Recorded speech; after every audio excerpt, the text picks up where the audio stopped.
Good evening. 62524, apologies for absence, please. Apologies have been received from councillors Evans. We can't hear you. Can you put your mic on? It's gone again. Press up. Give it a try. That's it.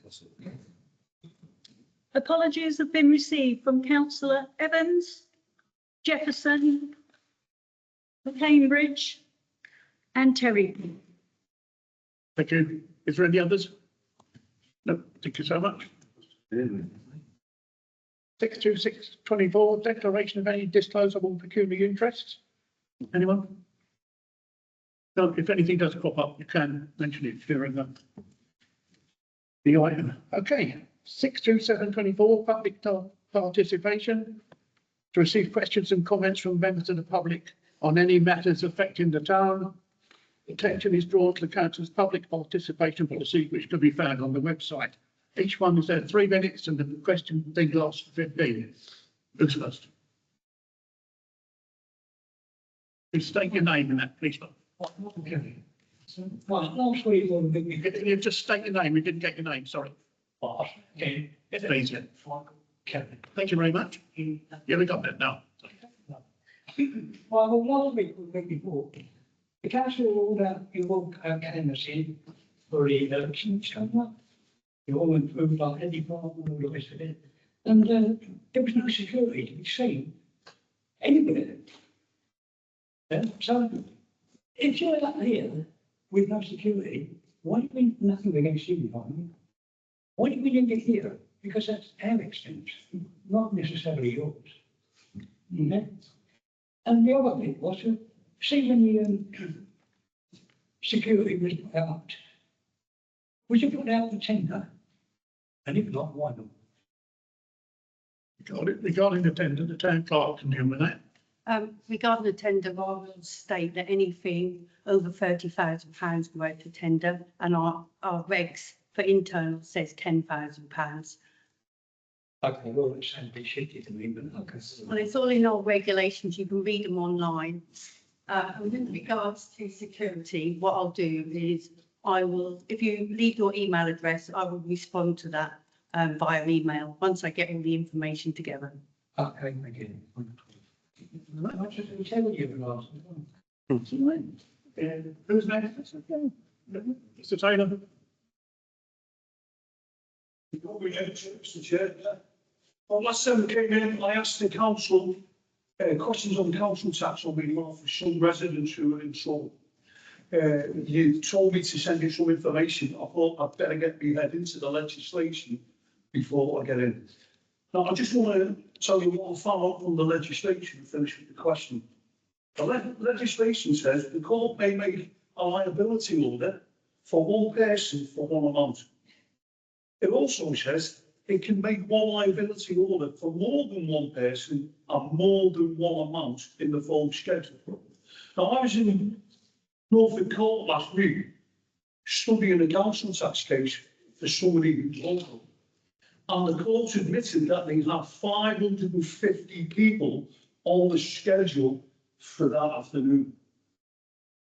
Now, I asked the clerk of the court how he can see 550 people on one day, and he said they can't. And then he wouldn't engage me in conversation. I got further into the legislation, Chair, and it says formally provided to draw up liability orders was removed from law on the 10th of July 2003 in Wales and the 1st of October 2003 in England. And no form is being substituted in its place. So what we're starting to see down at our, or we're not that experienced down at our lower end, there doesn't seem to be any liability orders. The courts are cooking the books, and it's not £550 for them to go, 550 people to go in an afternoon. Now, I was on the council as a Bradley councillor, and I seen the council vote off unpaid council tax. I was actually involved in the vote, so I know that they do it. We've got one of the locals who's being chased by the ARP locally and Bristol and Souter. They've tried to pay arrears with the council. The council are not interested. And Bristol and Shooter are saying that they've got to pay them. This is his paperwork. It says you must pay Bristol and Shooter helps. The council will not take the payment. The council will not take the payment. And these privateers are trying to get the money off them. And from what we can see, there's no liability on it. Can somebody at the Brecon level, especially, do some digging on this, get some clarity and find out why 550 people are turning up to court with liability orders now, because they are on what the hell is going on. Thank you for that. As we said, thank you. As we explained to you last time, the ID council taxes, that's collection, nothing to do with Thetford Town Council whatsoever. If you Just pause a minute. I listened to you. Pose that question to the Brecon councillors. Don't you get them off the hook? There's no way they can, there's no reason why they cannot go away. I listen to your research. So I listened to you in silence. I didn't interrupt you at all. I've been off to you. Been talking to you. Yeah. Where did you get your information from? This is government legislation. I've been studying it the last 4 weeks. Where did you get your information from with regards to liability orders? Because I can't find that they've been abolished in this country. It's in the council tax anyway. It's in the council tax. It's in the council, you can check, you will sorry, Clark, you will see it. It's there. It's in the council tax. They've been taken away. Would you like me to pose this question to Brecon directly for you? Well, really, no, because that's the job of the elected members. I know how hard you, Madam Clerk. I'd like to see the elected members, especially those at the Brecon level, doing some due diligence and come back with some answers. Now, if we've got this money, that means that the council handle. That's your lot, no. Sorry. I'm not just waiting my answer. You can just sit down now. In 3 minutes, we'll just give you an answer. Well, I think this is unbelievable to say. I'll come in a minute, but I'm asking you now, your time's over. You sit down, I'll be please. saying no, I can't hear you. I have to be here. Just sit down, please. Your time is up. I can't hear you at the back. Sorry. Thank you, Mr. Mayor. I think this is a pretty easy question to answer. I'm a Brecon councillor. I'm very happy to take on casework for any residents, whatever party, wherever they are around the town.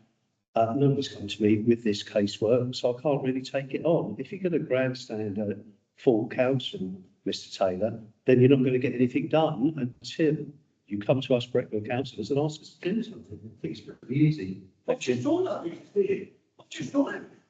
That's it. Well, what's this been informed you? Time's up, you sit down, please. What did it come from? Thank you. Anyone else? You know who I am. Just about, yes. Yeah, well, I've got a couple of questions, really. The first one is based on the last time I spoke to you.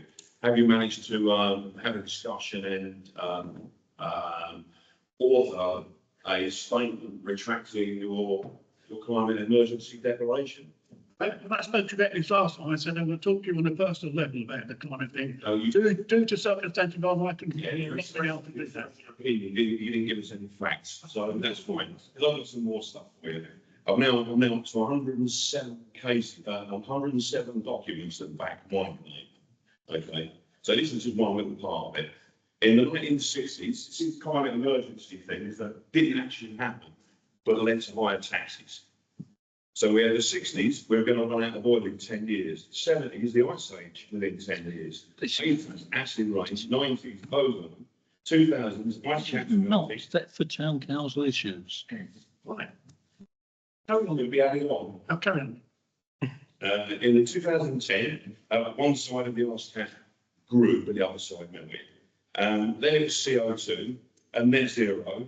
And then this week, they're going to dim the sun because the sun's dangerous for us now. Now, all of these things resulted in higher taxes, but none of those taxes were withdrawn. Put your hand down. None of those taxes were withdrawn after the 10-year period when these things didn't happen. So it's quite ironic, actually, that they've announced that they're going to dim the sun off. They've told everyone to put their solar panels in their roof. with France, Spain and Portugal being high-end net zero countries, they've now empowered us. Let Annie. So anyway, so obviously you haven't done any research of your own. That's the basic stuff. My other question is towards Terry Lane. You tapped on my father-in-law's door and ended up in a phone conversation with him about the heating allowance. And you said to him over the phone, you didn't agree with the heating allowance, but you went with party policy, and that was what you got from a lady. That was what he got from a lady within the council that sorted him out £300 towards his heating. Okay, so based on the fact that party policy is more important than the constituent, can I ask Terry Lamb and MP Jeremy, as you're following party policy and as your Labour Party follow and support Israel, are you in favour of genociding a whole nation, Palestine? That's fine. Send me a response. Just Councillor Stewart. So, thank you. Hang on, Terry. Councillor Stewart first. He's got his hand up first. Hi, yeah, I'm going to answer your final question because I'm actually really proud the discussion that we all had as a council and the decision that we came to. We had an underspend because of some shrewd financial decisions from this council getting a boiler, a cheaper boiler than what we budgeted for. We had an underspend. We chose to put that towards green initiatives. I'm incredibly proud of that. Do you know what those green initiatives have achieved? They've gone towards electric vehicles and rainwater harvesting. The fact that I think some people would have a problem is ridiculous to me. I'm also incredibly proud that we have. I haven't finished speaking now. Please don't interrupt as well. We have two doctors on our council whose advice that I listen to as well, and people who are heavily involved in green initiatives. What I also find quite interesting is we put it in a manifesto that we put out to the public who elected us on that. We had a discussion if we were going to choose to adopt that manifesto, clearly stated it if we were going to adopt a green initiative.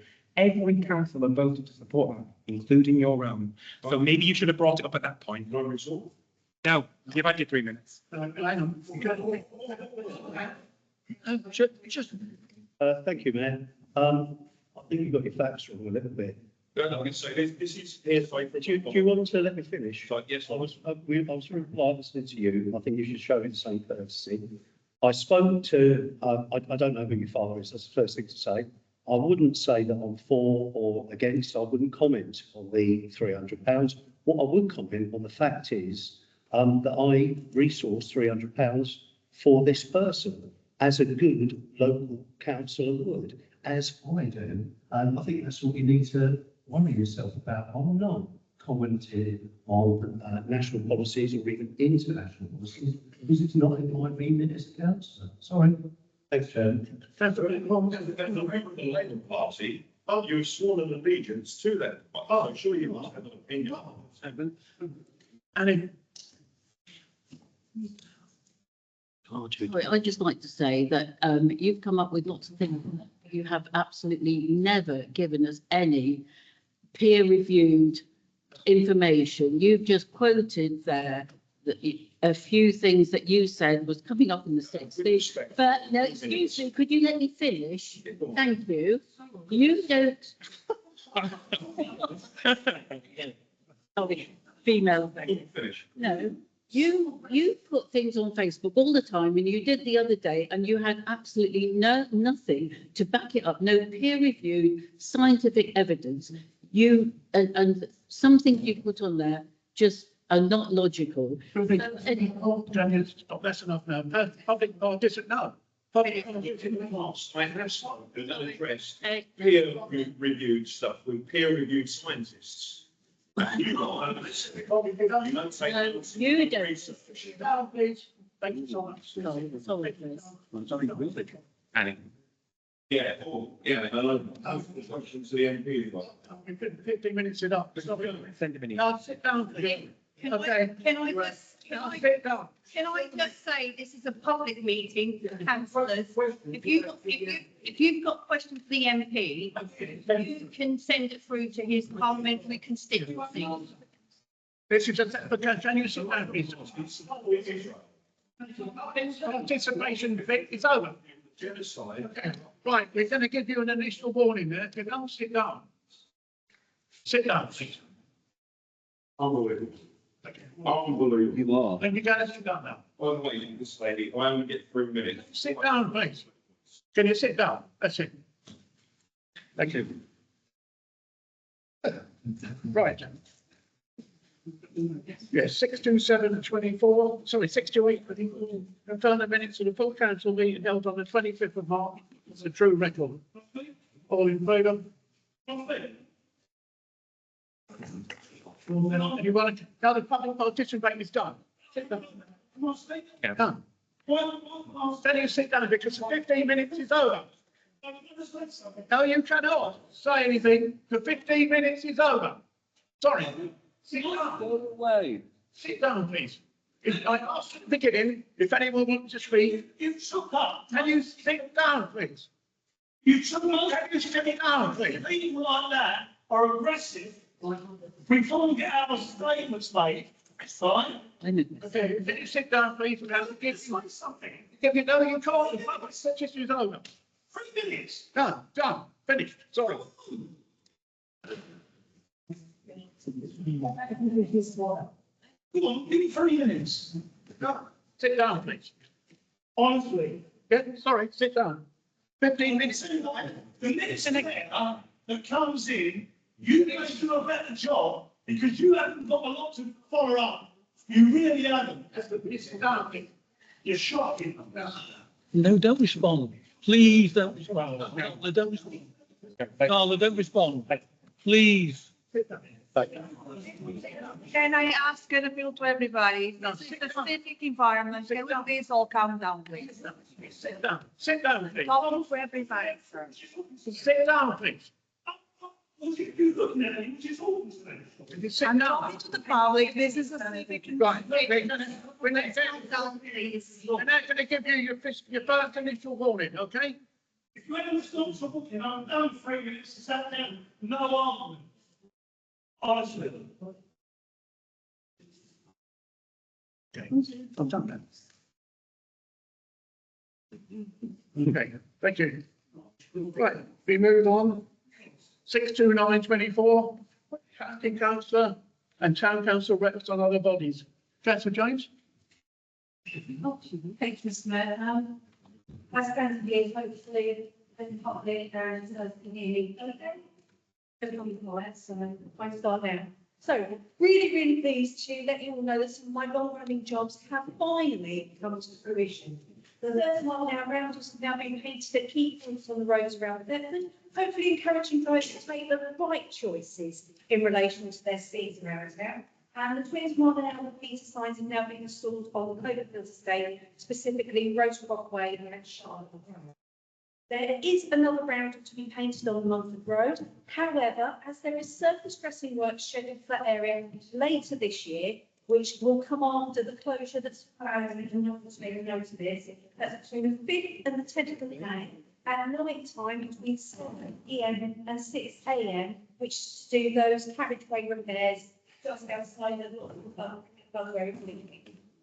So the round will be done after the resurfacing work, because nobody wants anybody to do a job twice.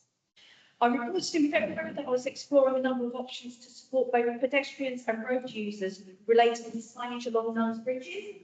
I now have that further information, and utilising my local members highways fund, we've agreed specific inspections to come forward for the area. These include pedestrian awareness signs for motorists, even slow markings written on the road, and a carriageway edge continuous white line. So that hopefully helps slow people down. And what we'll do, hopefully with the assistance of myself, here in the town council, and the sound security machine, we'll gather some data once that's been done, so we have the data before, and actually see what kind of impact those measures have had. I've also agreed the locations for some more surface works along Green Lane, building in those that I previously had undertaken to get rid of those boggy patches.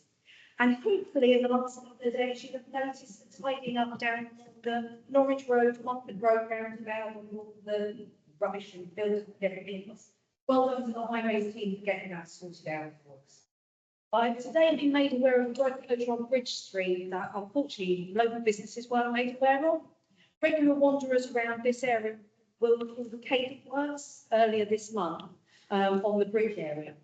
This closure is a continuation of those works. And I'm going to report today that four-way lights are being set up imminently by Cadence around Minster Gate to be opened up in the interim. So really mindful that it's a tight junction, but they will be dealing with that for you.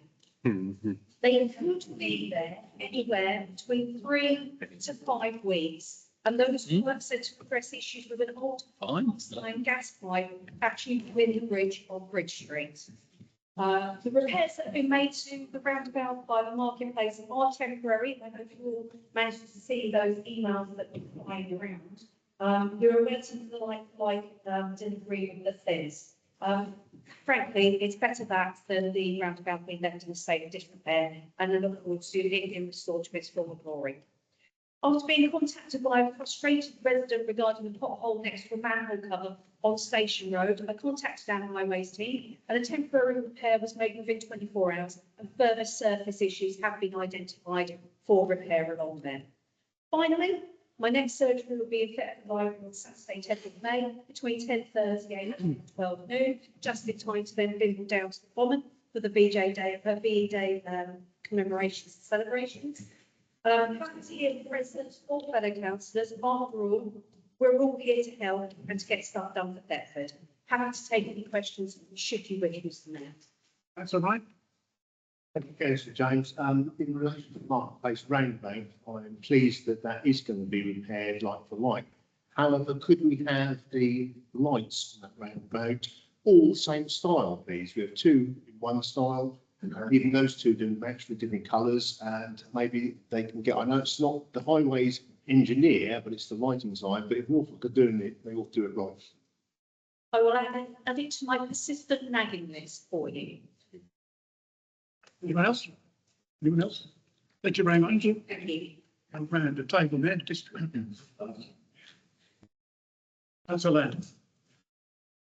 Thank you, Mr. Mayor. As Member Park alluded to, I have to go around helping residents get in front of them in all sorts of different ways. Whether it be SEN provision, poverty, people struggling, as they are, and other issues. And it's been a really largely quite pleasurable experience contacting the public, being in front of them, and what we're people about. Thank you very much. Thank you. Councillor Blackwell, I think. Want to say anything? No. Councillor, thank you. Councillor Marwood. Yes, thank you, Chair. I'd just like to remind everybody that the recent SNAP meeting, the Safer Neighbourhood Action Panel, occurred on the 10th of April, and we're still waiting on the police priorities from that. So I've sent an email to chase them up because that's been quite a while. The next meetings occur on the 9th of July in Oxborough and again back in Thetford on the 7th of October. In the meantime, I'd like to congratulate this council on leaning more heavily towards support of our communities who are trying to make this a safer place. In particular, the Community Speed Watch, which is being supported by the council on some of its website. So thank you for that. Okay, Councillor Brindle. Councillor Stewart. Thank you.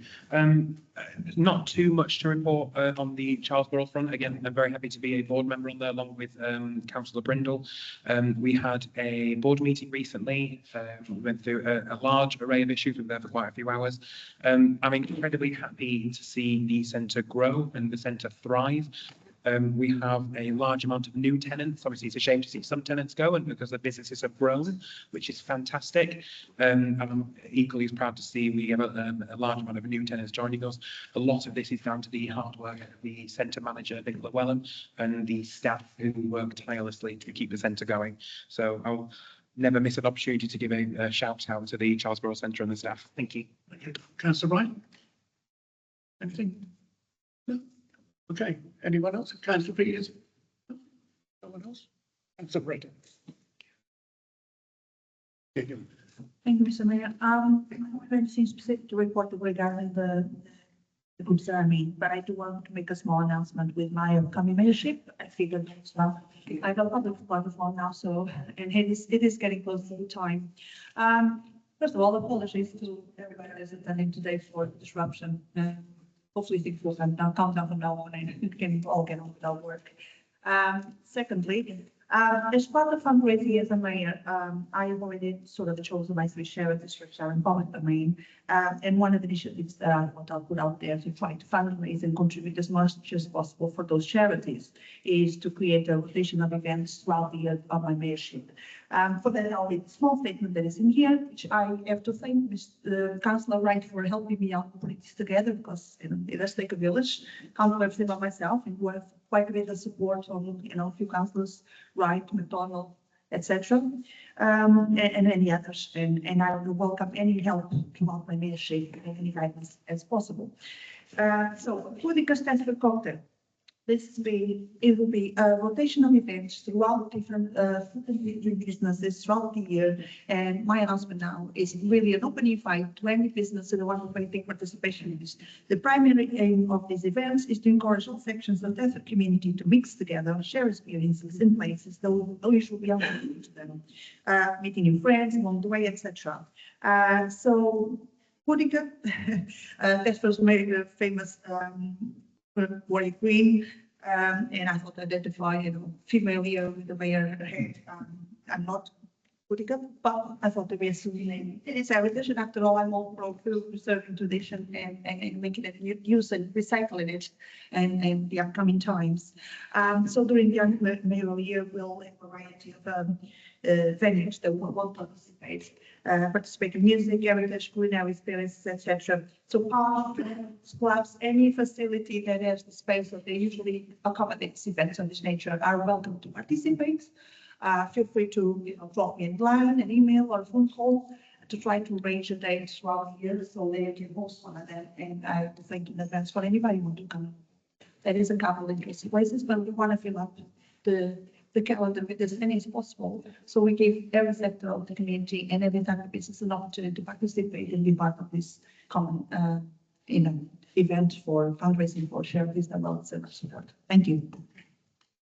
Thank you, Carla. I'm also a Brentford councillor, so despite comments, I'm quite proud of my record. I've been out this week, despite being incapacitated, trying to deal with residents' problems. Luckily enough, I had a major issue with the local resident, elderly, disabled. Within 3 days, we'd sorted it, which is beneficial for Bretland and our residents. I'm proud of the work that all us councillors achieve. As Councillor Laird said earlier, we don't just sit here. I don't just dress up in robes and a silly hat and go about other things. We do lots of other stuff for the residents. And there we go. So, okay, let's redouble. Okay, right, 6:30:24. I know, I'm just waiting. As you can see, this is what we've done. Myself and the lady mayoress sit over there in the corner, attended several of this stuff. They happened to go because of the time being our fancy dress party on Saturday, which was really funny. And if you'd have seen me my wig and headband, you'd have glad you didn't go. But it was really good, and we raised more money for our charities. The steam opening was really interesting. Yet again, we need to support our local steam museum and keep it going. And then, as you can see, I've not been idle despite that demanding. Thank you. 6:31:24, Town Clerk report. Do we have any questions for the Town Clerk? No? How come she gets away with this so? Okay, 6:32:24, progress on actions from previous meetings. Town Clerk, anyone got any questions? Oh, dear. We'll have swapped jobs, I think. Okay, 6:33:24, the banking hub in Thetford. To receive an update on the process of establishing a banking hub in Thetford and consider potential terms and conditions should a temporary hub be hosted. Deputy Town Clerk. Thank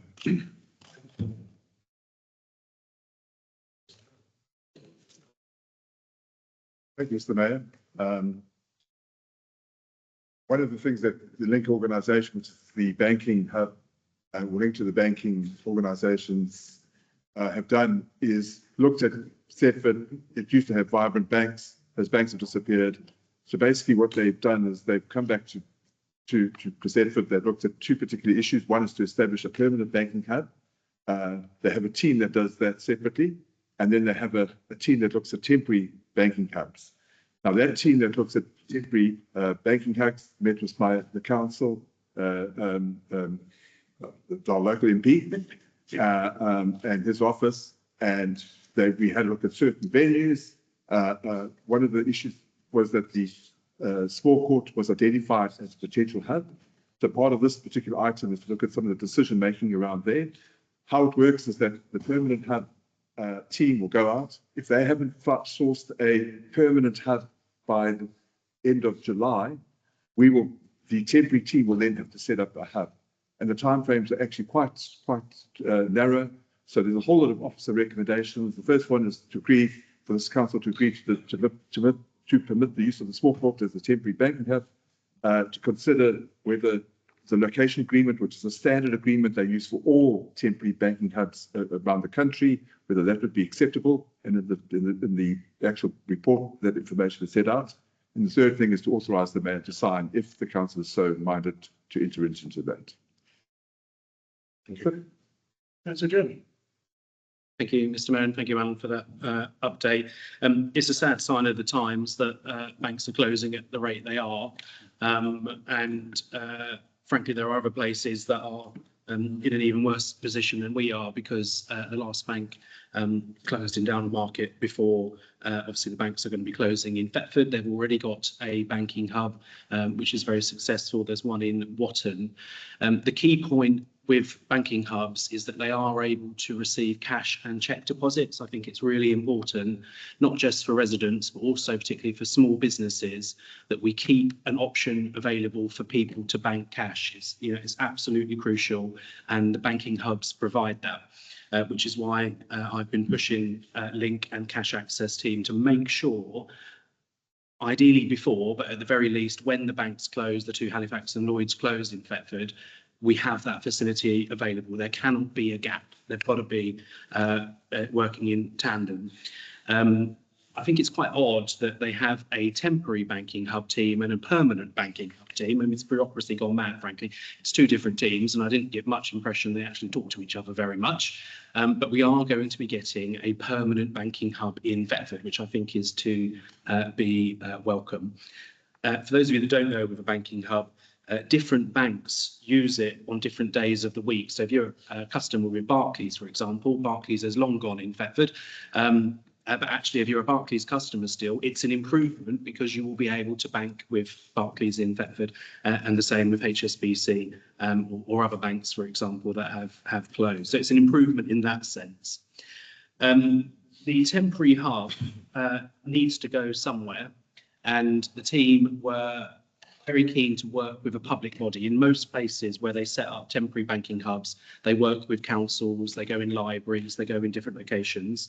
They looked at a number of properties in Thetford, and they thought the large court was very suitable for a temporary banking hub. And I think, if we can help ensure that people have the ability to still bank in the town, I think we as a town council should be supporting that.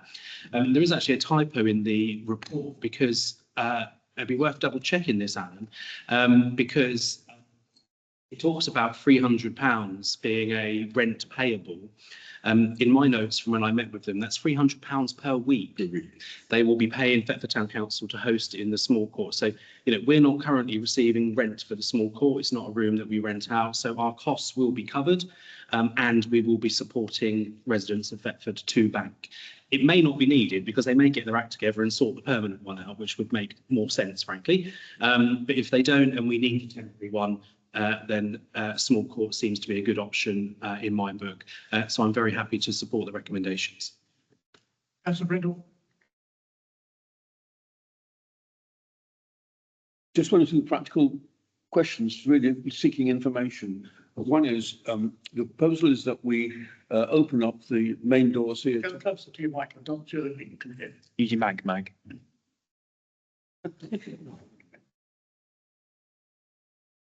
The proposal is that we open up the main doors to allow access to this corridor along here, Has thought been given to how we deal with the public coming in, which wouldn't normally be the case, and accessing other rooms? And for example, and it's a different example, if the public toilets are going to be open, that will add to the cleaning bill. Has that been taken into account?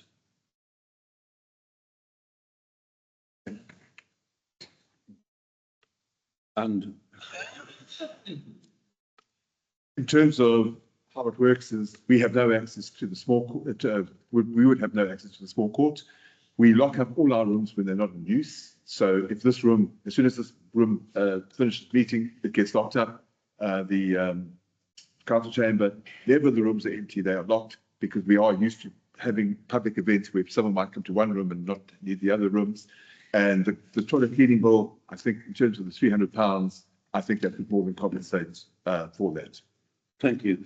And if I may ask my other question, please, which is really relates to something that Councillor Jeremy said, and thank you for your information, which is that from what you said, it would appear, again, I'm checking, is this true, that any particular van will be only available on 1 day a week. If that's the case, I don't see that as much in the way of progress. So people may be able to go on a particular day designated to their bank. They may find that inconvenient that day. So is that correct? That we'll all be reduced from 5 days a week to 1 day a week?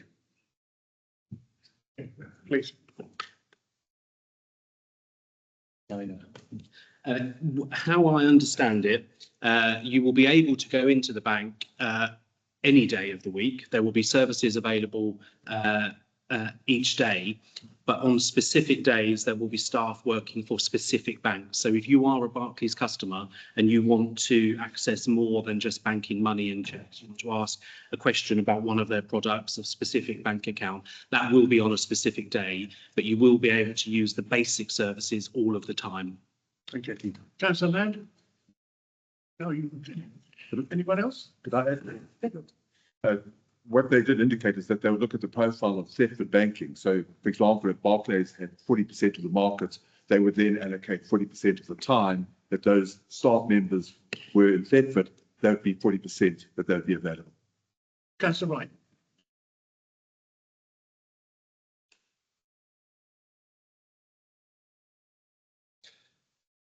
Thank you, Mr. As a regular small court this month, we will be impacted by this decision, and as the Thetford Society, we want to have alternative venues given to us if that's possible. Obviously, I appreciate the need to make done in the short term, and so I'm happy to support the motion of using the small court. But do we have any indication of timescale until a permanent one's found? Because knowing things in the past where things have become started, they tend to be longer term on the few months that we usually expect. And I'm just conscious that if we are to market the large court as a venue, happened in small in an overflow room is needed to make this venue viable. So I wouldn't want that to be tied up for a period of time.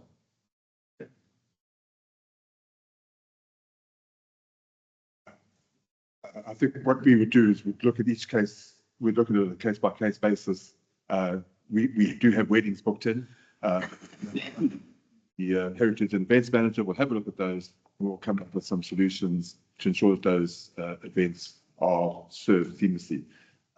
We do have a problem in the bar, and that it's got to be a fridge bar only. We've been trying to sell draft beer through there, and it really has resulted in significant wastage. So that would probably supplement that. We could move fridges out, for example, run a service between the bar and the Carnegie and here if need be. But I'm sure we could come up with some proposals to those organisations that produce a small court. Just out of interest, the difference between a small court and the counter chamber charge is not that significant. So it wouldn't be significant loss of income. This room obviously would be would have an impact. Councillor Pareto? I was just wondering if you guys know if there's a timeline for this February. Let's just say that I can't find the location. Is this a limit time until when the application is resolved? If temporary position go for as long as necessary, do you guys know? if they are going to do a temporary, they start their planning in July. They would want to have it at the beginning of September and officially launch it at the end of September. So that would actually have a 3-week period, and the permanent hub has to be established by the end of December. So it might overrun by 1 or 2 months. Thank you. Councillor Peters. Just a comment really on cash, right? I would assume that we are going to look favourably on groups that do. I mean, I support this wholeheartedly, but if there are groups that are displaced temporarily before that, I'm sure that we can come to some arrangement with them that they're not financially disadvantaged by having to use a bigger room. Yes, what we'll do is we'll look at other rooms, and if they've hired that room at that price, we will give them the other room and we'll stick to that price for the groups that hire every month. So they will not be displaced. We will find somewhere for them. Anyone else? No, thank you. I'd like to do all three at once if we agree. Can I have a proposer, please? Councillor Gilman, seconder. Councillor Peters, all in favour? Looks quite unanimous to me. Okay, thank you. 63424, Ramsey Close, to receive a report regarding the erection of a new fence at the front of the green space on Ramsey Close, Town Clerk. Okay, I'll give you a bit of background. On the 4th of March this year, the Community Environmental Services Committee received a report regarding fencing at Ramsey Close, similar to the one presented today. The committee considered and approved the fencing installation and appointed a contractor. However, since that decision, the chosen contractor has informed the council that he no longer wishes to fulfil this contract due to changes in his product services. Under normal circumstances, Standing Order 7A prevents council decisions from being reconsidered within 6 months unless specific procedural conditions are met. However, in this instance, the Town Clerk has advised council that significant new information has arisen since the committee's original decision, namely the withdrawal of the appointed contractor.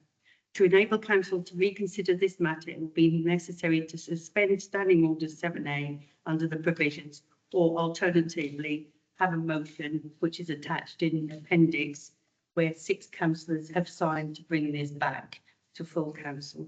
So that in accordance with Standing Order 1R, council suspends the standing orders and allows reconsideration of the decision relating to the fencing. Any questions?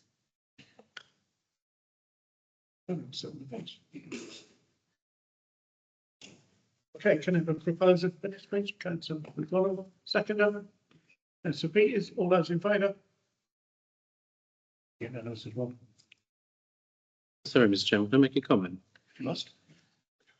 I never understand why we have to make things more complicated than they actually are. But basically, we've agreed to put up a new fence. We agreed to pay a specific contractor. That specific contractor can't do it. So we now have to make a decision to appoint another contractor. I just think it's important for the benefit of the public that can follow these meetings that we try and be clear. Do you have any comment to this one? With that procedure, where would council speak? No, I agree. There is procedure and there is common sense. Okay. Right. This one seems exciting.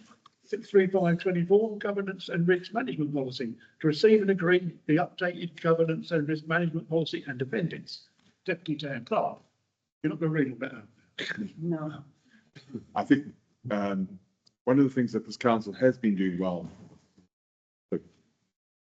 One of the things that this council has been doing well in over many years, certainly the years that I've been here, is around its risk assessments. These have been thoroughly interrogated by various committees, the old finance committee, the corporate services committee, and I think what we have is actually a very good document. The Town Clerk has added to that by putting in a policy framework. So you'll see that in the document, and that just really helps make sense of all the colours and the calculations that you see and determines how that's all calculated. The part of the governance structure is that this risk assessment is tabled before council every year. We have the internal auditors coming next year, so we're cutting it real fine, but hopefully this council would be able to have a look at this and approve it and take it forward. Thank you. as Alan said, and we have made a few changes. The reason why it's come to this committee meeting is it's normally tabled at the first council in May. But unfortunately, this hasn't been tabled this year, and so we're getting it in this meeting before the end of this mayoral year. You will actually see this document again at mayor making, because that's when you're actually meant to agree this document. Great. Just wait to see it. There's about 900 more pages. Can we have? Come in for a proposer, please. Councillor Surratt, seconder. Councillor Brindle, all those in favour? Thank you. Anyone again? All right, thank you. 63624, health and safety policy. Not an interesting thing. Yeah, Clark. Yes, every 4 years, we go out to contract. We currently use WorkNest for our health and safety, and they supply us with the new. They also check all of our risk assessments, method statements, and this is the document for you to agree. Yes, Councillor Surratt. I think I tried to do my due diligence and read through all these, but it was about 750 pages long. So I skimmed. So my question is, to be honest, is mainly yourself and Alan, are you guys happy with this? Are the ones who are implementing it and having to abide by and have had the meetings? Do you feel we get adequate service from them and the information they provide? No pressure. Councillor Laird. Time my shoelaces. I'd just like to thank the town clerk and others who worked on this document. It's a fairly hefty piece of work, I think we'd all agree. And it's going to make this arena a better and safer place to work. And I'm all for that, so thanks very much. Okay, proposal second. Can we propose a please? Do you want to answer my question? Sorry. In answer to your question, honestly, they could do a little bit better, but we have had a conversation with them. They are given us some free courses this year because they didn't give us as much as online learning as they did in the previous 4 years. But they're making up with courses, including IOSH for our managers to make sure that they can manage staff safely. So hopefully over the next 4 years, this is an improvement, and it also makes sure that all of our bases are covered so that our staff are safe and the council is covered legally with regards to health and safety. Thank you. And what is And IOSH is managing safety course to make sure that managers can manage the staff within the requirements required by the health and safety legislation. Councillor Blackman. Okay, just briefly, I did skim through some of that. Councillor Tiermine. Yeah, It's all. Was you really? So it is. Sorry about that. It's okay having that. Do we actually use it? Bearing in mind we had an issue not that long ago where someone fell off a ladder. And it's okay having the policies, having the procedures, having the handbook, but are we actually going to make sure that all the staff are aware of it and use it?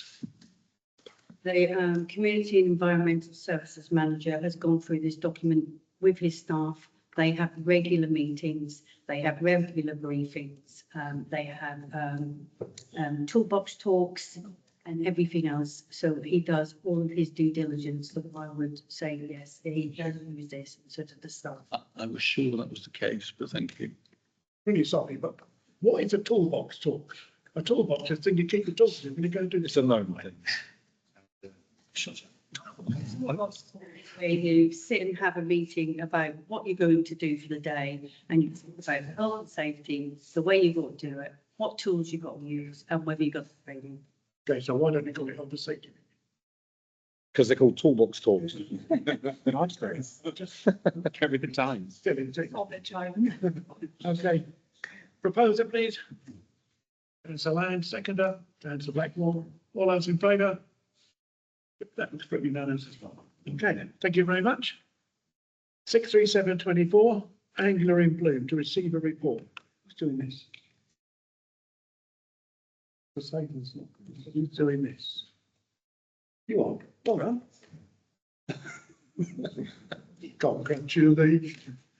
I didn't actually write this report, the Community Environmental Services Manager did. But basically we were asked for an update on what we're going to do for Anglia and Bloom this year. We've just received over £4,000 in donations from local companies around the area. And what we're going to do is some of the planters that are being vandalised on a permanent basis, we're moving these and provide a more robust planter for the square. Is that correct? Correct. Yeah, for the square, which we want to plant up. We're also trying to work alongside the school and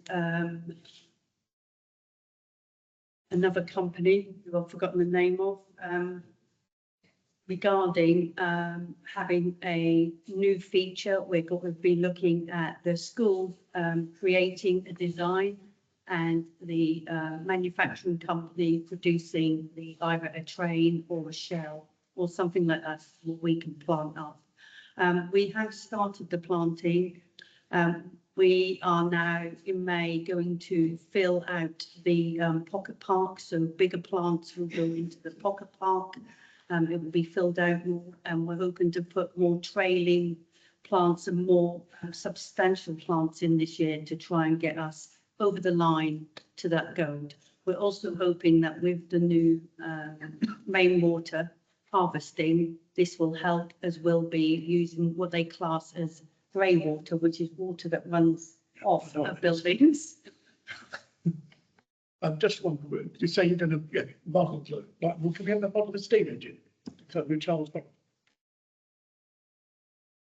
I don't know how creative these children can be. I will ask. Okay. I've forgotten you had the hand up. Was it Terry, councillor. Okay. Thank you. This is quite, as somebody who's put a little bit of effort into Anglia and Bloom, this report feels very reassuring. The two issues that prevented us from getting gold last time were harvesting and volunteer activity. So if we can show that the judges do look into how we'll be able to achieve goal, a real result for the town. Thank you. Thank you. Councillor Jeremy. Thank you. We've been making sort of incremental improvements over the last few years. I remember it's probably about 2 or 3 years ago now, we were awarded silver for Anglia and Bloom. And then last year, I think it was, we were silver gilt. So that's next one up. Obviously, we've got an aspiration as a council to achieve gold. We're in a bit of a disadvantage because we're in the large town category and there's a lot of large towns. I think in the coastal town category, there was only one entrant, so we're at a bit of a disadvantage. They did very well getting gold. But I am pleased to see this report because we've got to continue to make progress. Obviously, you know, I would be very pleased to achieve gold, and I think actually the public out there are starting to notice the improvements, and every year we're getting comments about the hanging baskets and the floral displays. So my question to the town clerk would be, have we got the capacity to make the improvements this year?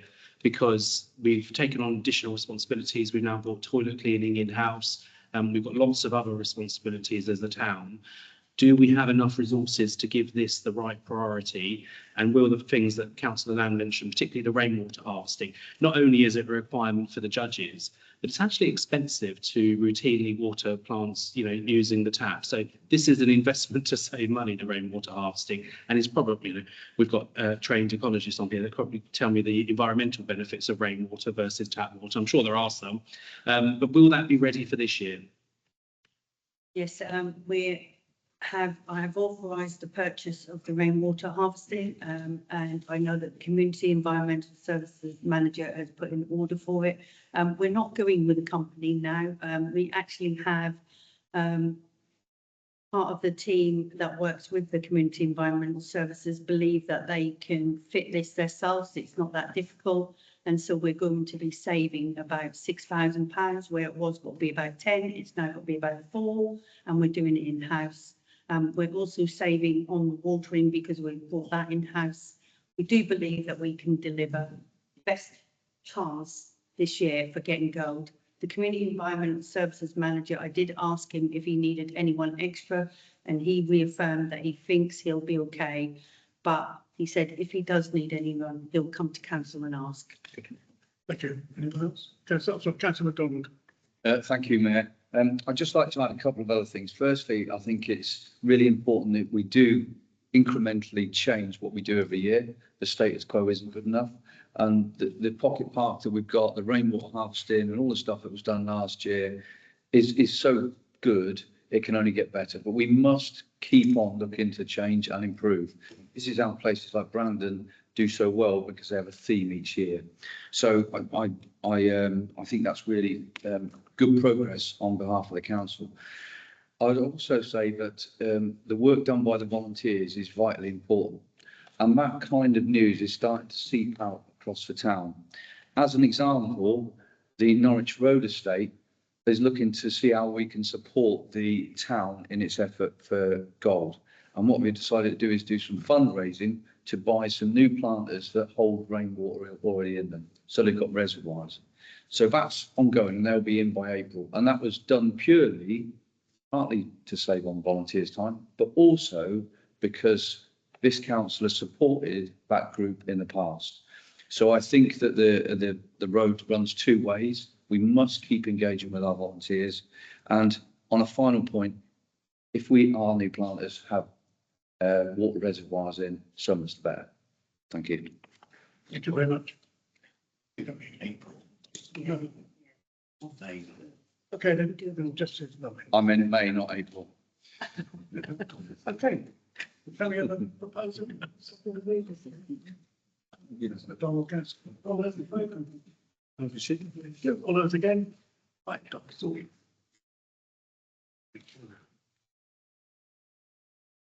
Six, 3/8/24.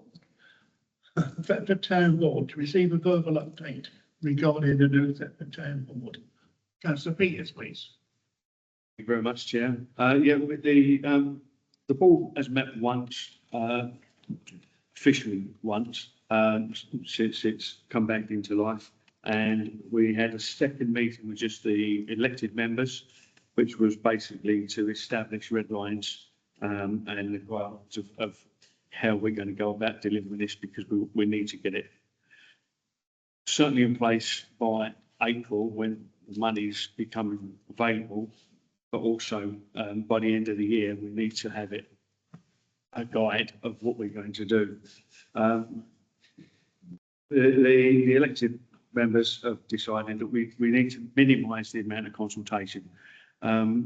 The town's already been over consulted on the variety of things, but there are a couple of areas that we do need to consult on a little more, and that's mainly the health, police and the youth, because unfortunately it's been very difficult to engage with all three of them, but we are looking to do it. We've looked to adopt the town plan, which pleased me greatly because there was a lot of work went into that initially, and it is the direction that this council has pushed. There are other documents that are in with the walking, cycling and stuff like that. We're looking at main areas at the early end of the project. It's quite pleasing that the ones that are in now are included but not exclusive are St Peter's Church, the Charles Borough Museum, King's Gardens, back in the Heritage Master Plan. Obviously, as I mentioned, youth. And my favourite subject that I'm banging on about, Sports Foundation. They're quite keen to support us on that one. Opening up the river path and cycling and walking, supporting us with the Guildhall Carnegie in updating it and bringing a better arts and that sort of entertainment venue for us. Building on the museum quarter, which is Charles Borough ancient house, and maybe putting a boathouse on the river to open up the river as far as boating, and then they're looking as well to expand on further education within their town. I'm not quite sure where they're planning to do that one, but there is talk of a new further education college. that, I mean, I did question that, and they said that the further education we've got in the town is inadequate. So we do need to support it somehow, and it's something that will be looked at. That's pretty much it. The next meeting is going to be the 17th of July. I'm happy if anyone wants to contact me to discuss matters with it, as always. I can update you with anything you want, and if you've got ideas, then always, Stuart, you put in a couple of documents saying that quite well supported, as was most of the stuff that was put forward. But we do need to prioritise on stuff and get what they call quick wins, so that next year we're actually spending some money on establishing those quick wins. Is there anything to say? No, the only thing I would add is I would encourage certainly members of the council, also anybody else, to liaise with Councillor Peters. He is our representative as a town council on the board. I think it's an important process that should involve as many councillors as possible. All ideas are welcome. Do feed in ideas and suggestions. Obviously, I attend in a different capacity, but equally, please do talk to myself and Councillor James, who gone. But Councillor James is the Norfolk County Council rep. So the three of us live in the town. We are on the board. We want to make the best possible use of this money for the future of Thetford. It is a big opportunity.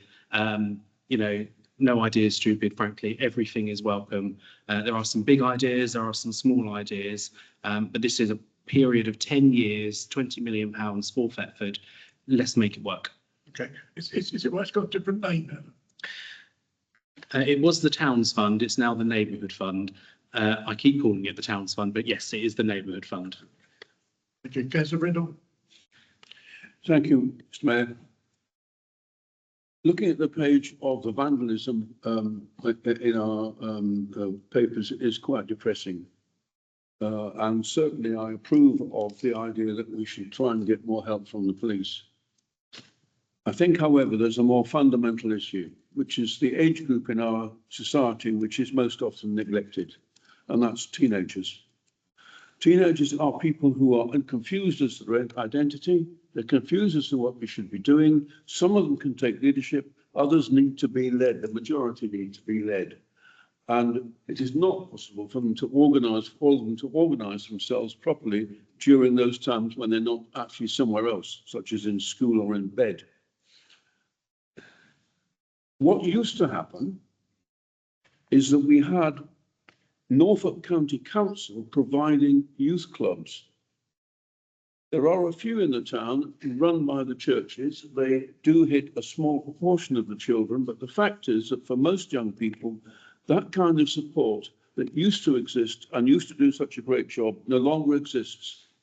And at the very least, I would like to see our county councils pressing Norfolk County Council to find some way of introducing something similar. It might have more up-to-date name and style, but the fact is we need to offer opportunities for young people apart from sport. That's great, but it doesn't fit everybody. So let's please consider the real cause of the problem, which is not the police, although we're short-handed. It's the fact that children are bored and don't have the ability to organise themselves. We need to spend money and time helping them do that. I think you come the next time. Have a look at me. Okay, Councillor Wright. Thank you, Mr. Mayor.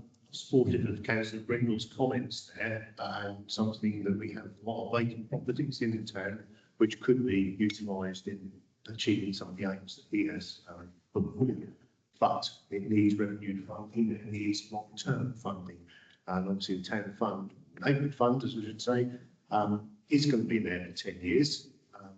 But at the same time, there will be various calls to raise money.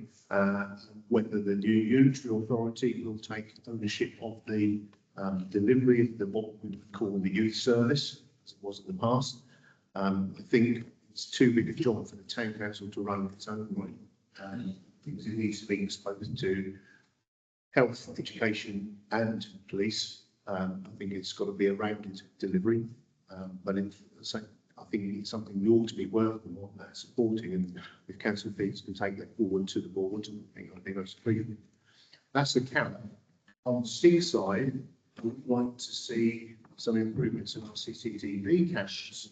At the moment, having been to the police every other day the last month, behaviour matters, I'm constantly told that the cameras are either pointing the wrong way when it just happens, or not high quality.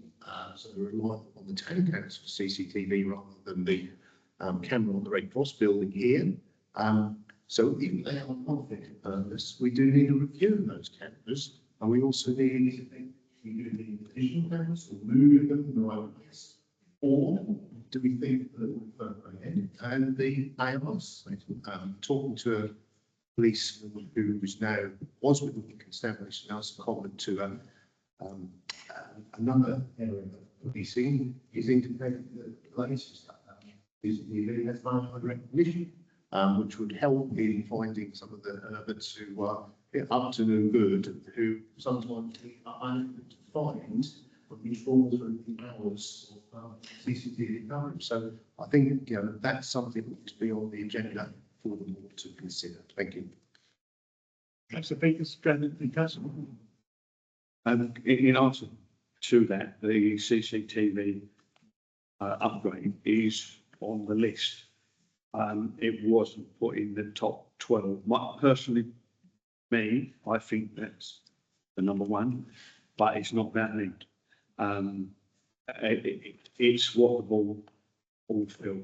It is on the list to be done over the next few years, but it's when we get to that one. But I agree, it is important. Thank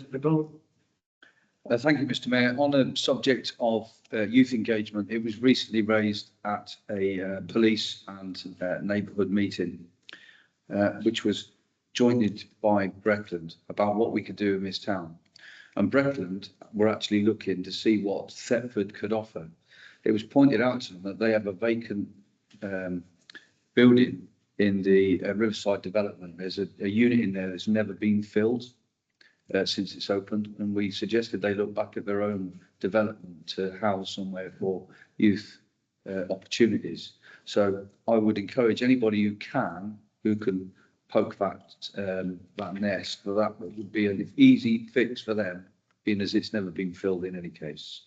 Thank you. Thank you. Just following up on what Councillor Peters said, there is 12-ish priorities. Can we have more information about what the moment, which ones are they focusing on, and by which order they think is the most needed? What are the priorities? Thank you very much.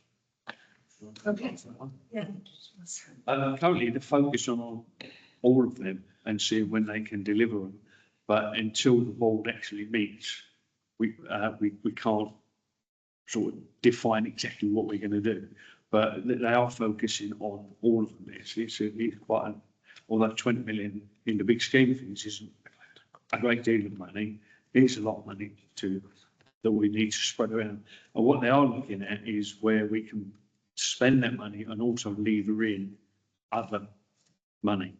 So like I keep knocking on about the sports foundation, we set it up, but then we can get money in from Sport England with the Guildhall Carnegie. We would look to support the arts and so entertainment, but we could possibly lever in some money from like the dramatic side or whatever. But it's about where we can lever in extra money as well. So it isn't just about how we spend that money ourselves. We come back to that. I understand the concept of using a seed money in some projects to attract more investment. I think my question was, you already mentioned sports and culture. Is within the top priorities, are those top priorities at the moment, or is there any others they are focusing more on? That's what I was trying to get at. What are the top priorities for the group at the moment? I know they're not fully decided, but what's the different bullet points that they're looking at? If we could give a breakdown, please. At the moment, all of that list. Yeah. That's the best we can do. It's all of that list.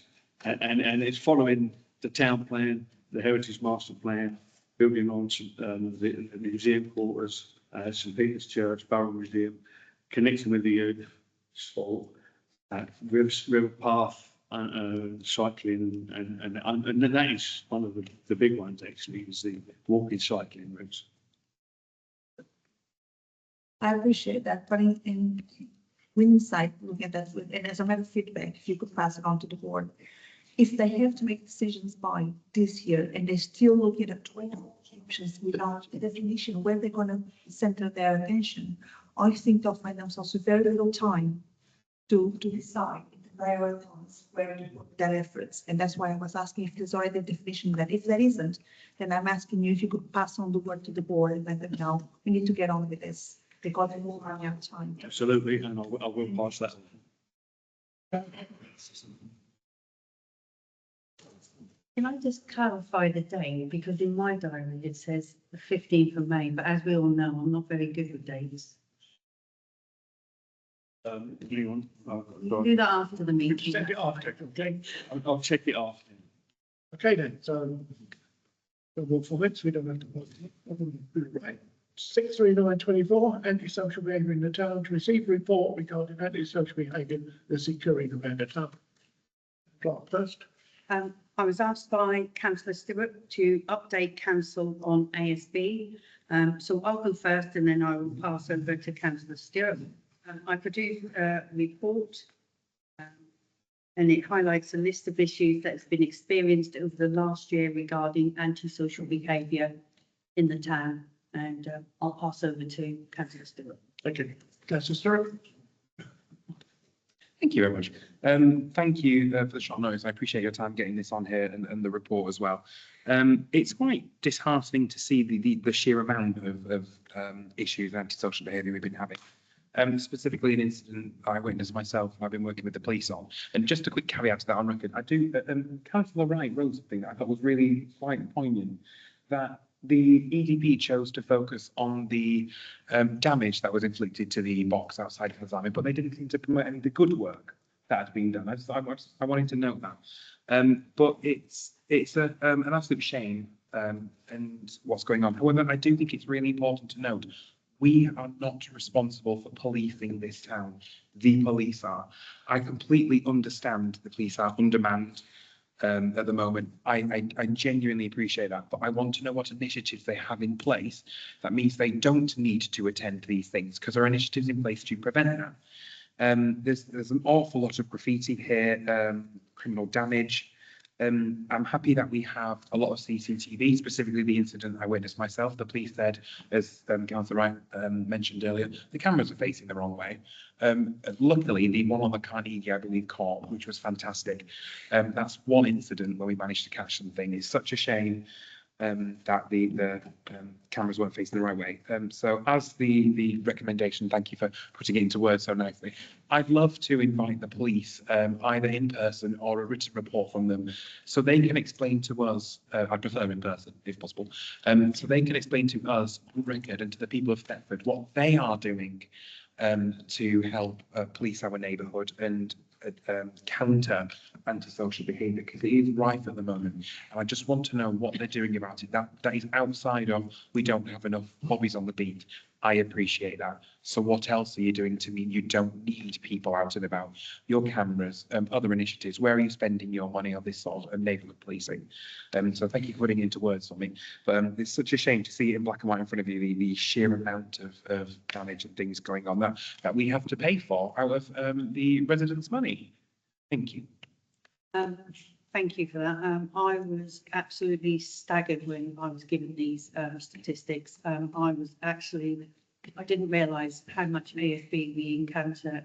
The Community Environmental Services manager normally deals with, but I don't normally get involved. And to see it in black and white, like you say, it's not good enough. Yeah, okay, we'll stop that into table. Councillor Wright first, please.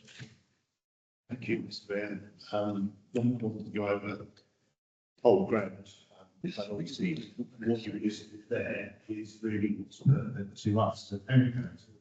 What it doesn't cover is the things like Thetford Priory, which is something continual vandalism, and again, it comes out that the public person will be advised or giving them very heritage, and it really puts your experience down to have all Harris fences down there. I know local businesses in Kingsbury have had their doors kicked in when they have had police come along, the cameras walking in the wrong way. The bus station toilets that happened recently, again, it's something there.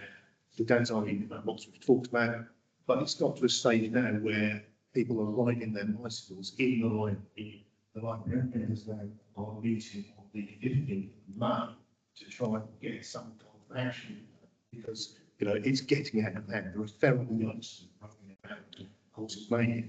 So I welcome us taking a stand and trying to get something done, but I think it's got to be a cross agency thing rather than police do need to be like, because there's lots of things where people have had stuff vandalised and they can't bother to report it because of the hassle we have to go through having it up and getting it done. Councillor Jeremy, please. Thank you. I mean, I think there is a particular issue at the moment with antisocial behaviour in the town centre specifically. I mean, I've certainly heard from a number of people who are reluctant to come into the town centre, particularly of an evening, because of groups of children, young people misbehaving. And that actually has a huge impact on local economy, people's confidence. We heard earlier from Councillor MacDonald about Stag. I remember when the police led Stag, it was a police employee who organised the meetings, undertook the minutes and drove that cross-organisation process forward to reduce crime and antisocial behaviour. It was created under the Crime and Disorder Reduction Act years ago. All of that's been eroded over time. The accountability of the police has been massively reduced. We're now reduced to a Stag meeting covering Thetford happening in Oxborough. And I just find it incredibly frustrating. They are somewhat unaccountable. I reminded myself, apologies, but I picked up a copy of our manifesto that many of us were elected on and we've all adopted as a scheme of work.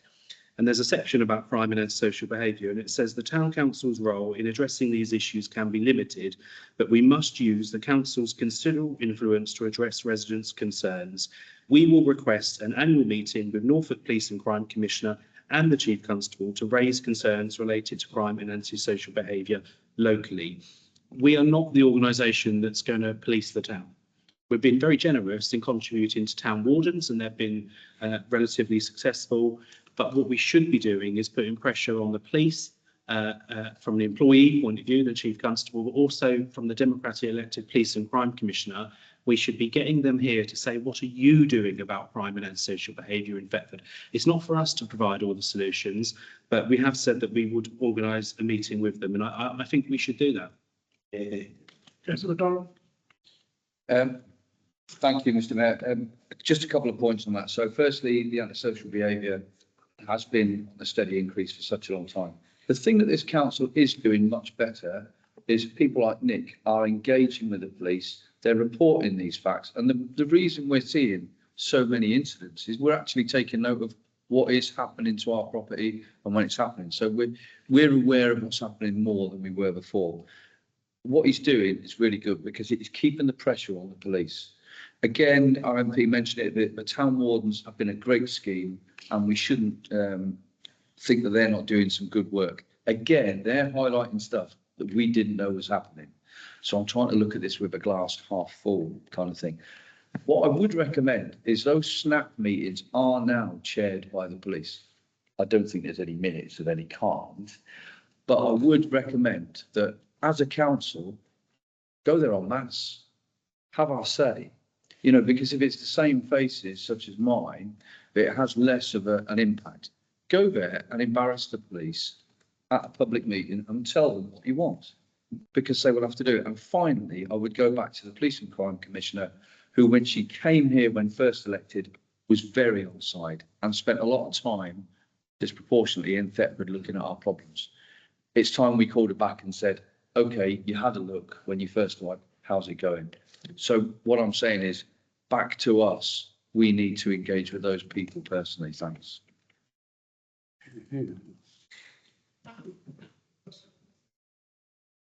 Okay then, you're all happy to, sorry, Councillor Strong. Helen, sorry, can I just quickly make a slight amendment to it? Can we ensure that it says the Norfolk Police SNT, can we make sure that includes the Chief Constable and the Police and Crime Commissioner as well?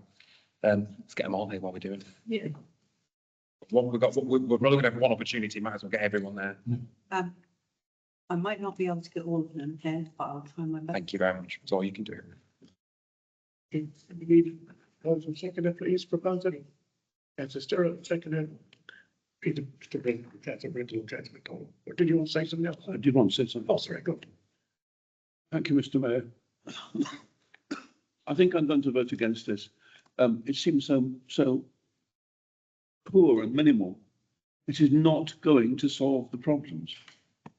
Asking the police, I'm in favour of, yeah, we should be working with police, of course we should. That is not the essence of the problem. The police didn't cause the problem and they can't cure the problem. We need an attempt to get further down and to say, I mean, I listened to you mentioning 20 million quid. I wonder what proportion of that is going to be spent on teenagers. Throttens? I don't see the planners to spend money to deal with this particular group of people who are so, I know I'm repeating myself because I care passionately about it. We need to deal with our teenagers in a more positive way. And it's not positive to stick more wardens and police on corners. And it's not positive to stick more cameras on corners. It's positive to give them good things to do. Can we please make some effort to do that? Thank you. Thank you. Put them on this. Thank you, Councillor McDonald. Completely agree with Mike there. When we came to the town, there was youth clubs, there was quite a bit going on for younger people. So I completely agree with what Mike has said. I understand that because I used to go to youth club. We had the Latin Street. We had the youth club down in Old Market Street, but north was the places to go to. We had more not that long. Yeah, so it was good fun. Carla? Thank you, Mr. Mayor. Councillor Wyndham, I can relate to the sentiments. It is frustrating. We all spend the drama about we need more youth services. Ultimately, it is one of those things that's above the level of this council. What we can do as a unit, and the council and the council are on the ground and belonging to Thetford and understand these issues. One of them is being done, which is reporting more. Numbers are important because numbers shows them what's really going on. And that's one thing the agencies tend to look at is the numbers because they act on it. The other thing is that we can do is the lobby. And as that was mentioned, and Councillor McDonald mentioned quite rightly, if we want to achieve something, we have to be more verbal, more assertive about it. I think, yeah, this one particular meeting about Christ, which is a bit bizarre, but okay. So I think at some point we need to organize ourselves and actually decide each one of our own to take that action as individual councillors and as a collective to go there and tell them in one sound and one voice. This is a problem. It's getting out of hand and it's getting worse. It's affecting business, it's affecting welfare of the residents, and it's not doing anybody any favors. Soon enough, you're going to be really with criminality in the streets, and that's going to cost you 3 times more to try to control things than actually put save money and take preventative measures. I agree with both of your comments. I think it's up to us as council to come together with some with our foot down and put some noise, because otherwise they're not going to see us. They will just brush us off. Thank you. Okay. I'll be there to change the thing as Councillor Stewart wanted. Yeah. Yeah, okay. Glad your bit's it. Can we propose in a second, please? Councillor Stewart, Councillor McDonald, all those in favour?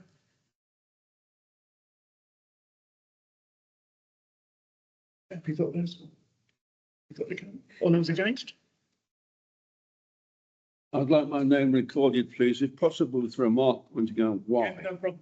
We can do that. Yeah, we can do that. We will. And Yes. will we say it's because you said it was inadequate and negative? We can do that. Okay. I'm going to abstain. I'm going to abstain. Councillor Black was abstaining. Okay. Me too. Buff, you both. Okay, thank you so much. Right. Okay, 6/40/24, Thetford signal box. To receive a report on the Thetford signal box. Deputy Town Clerk. If you recall, I'm going back a bit of time, in September 2023, this council approved a letter to be signed by the then mayor to go to Network Rail regarding the signal box. It kind of got lost in the post somewhere and resurfaced in November. There was a meeting held, a team's meeting held, just a kind of touch base meeting in November. The Brentford Council, the Attleborough Partnership Manager, someone from Network Rail kind of met, someone from the 12 Boroughs Museum met, and we just had a general chat. The follow-up of that was that they needed to get some involvement from the council. So what they really suggested is that we form a working group, which is the gist of this, to get some ideas as to what can be used. The challenge that we have, and this is really fundamental, is that it's so close to the railway lines, unlike other signal boxes. So that is a challenge. But the idea is that we get a working group together, we can look at potential use, and then we can take next steps. But what they require is some buy-in from the town council initially, before we engage with other stakeholders. So the recommendation, the next steps is really around that. I remember rightly, Terry, this is one of your babies at the beginning. Have you anything to say? Yep, I'm incredibly frustrated about the signal box. It's one of the first things you see as you come into Thetford on the train. If you live in Thetford, you stand on the platform, you look at the boarded up box repeatedly. I do certainly when I stand there. And it's one of only 6 in the country. We should be really celebrating this part of our history. That whole site there is listed, but the signal box in its own right. I do laugh when I see comments like there's an issue that it's so close to the train line, because it's no closer than the railway cottages that people live in. It's no closer than the platform that people stand on to get a train. It's no closer than the public footpath that runs alongside. But, you know, that aside, health and safety, God man, I have given this some thought. And the problem in Thetford is we are not short of community buildings to hire. That would be the obvious use. It's small. You could have a little meeting room there if you wanted, but it's not really got practical use from that point of view. It's too small. And we've got other buildings. Looking at examples around the country, I would be quite keen, and apologies if this seems slightly odd, but I would be very keen for us to explore the use as an Airbnb. Other signal boxes around the country have been converted to an Airbnb. It's quirky, it's got plumbing, it's got electricity. You know, we do have a demand for tourism in Thetford. I think actually if we were interested as a town council, we could lease it from Network Rail, look for a grant to do it up and actually book it out from an Airbnb example. It's being used elsewhere. I think that could be an end use that actually gets it restored, brings in some money and actually makes a feature of it. That's all right. Thank you, Mr. Mayor. Councillor Jerry and I have been on one of my list for many years, getting it into a dish so they can repair so it doesn't look unkempt. As you say, it's the first thing people see as they come into Thetford and we give a good impression. If we're listening for the historic area there, there's not just the signal box, but it's the station in the middle, the railway car, because it is all intact as a group example. So there is an obligation to never it and keep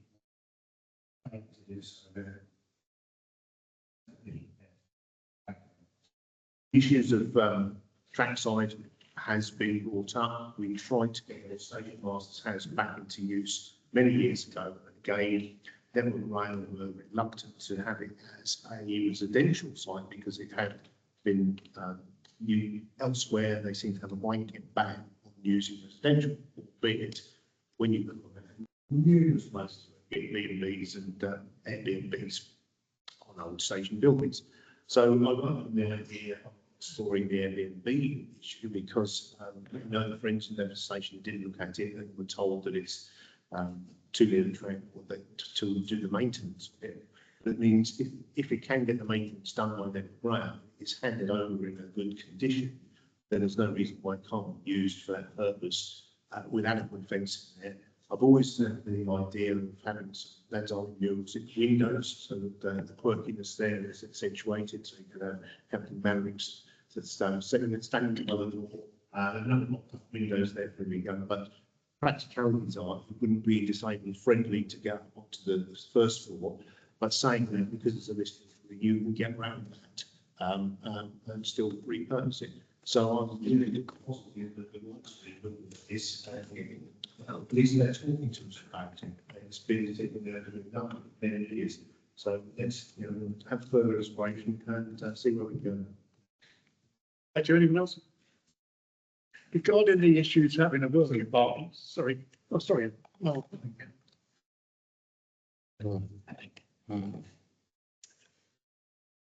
Thanks. Yeah, I just wanted to add, I think an Airbnb is a really interesting idea, but I wondered whether we could also explore options like Fairbnb or, companies that don't have the ethical issues that Airbnb has. yeah, definitely look into that. Regarding the working party, we doing the railroad anymore. You've been waiting for that. I have, I've been all night, I've been waiting to do it. So we get them going, don't we? Yeah, okay. Any volunteers for working party, please? That's all right. Councillor Jeremy. Councillor Wood. We do need 5. Yes, and okay, so we do agree. Can we have a proposer, please, to set a working party? Councillor Jeremy, seconder. Councillor Wright. All those in favour? Anyone again? No, with notice. Okay. Right. Here we go now. 64124, exclusion of press and public. To consider resolving that pursuant to the public body's admission to Meetings Act 1960, the press and public be excluded for any remaining items of business on the grounds that publicity would be prejudicial to public interest by reason of the confidential nature of the business to be discussed. Are you all in favour